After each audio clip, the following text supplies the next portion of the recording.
आज सांग मैंने वर्षा पाग हो तो आम टिके टुकुमुक होला मन तो आम आज पकुड़ी जोड़े दुईटा बन दौचु ये साधारण किसी भुसंगा पत्र किसी लंका किसी प्याज तापर बेसन लुण खाइबा सोडा मिसिकी देखंतु ये एमिति मिश्रण करेंगे।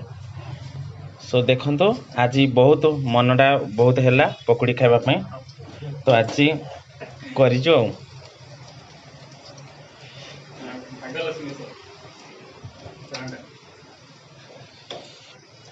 आमर बेंगलोर सहर में भाग्यलक्ष्मी ब्रांड रो बेसन टी बहुत नामजादा बेसन तो बहुत भी भल लगे खाइबापी।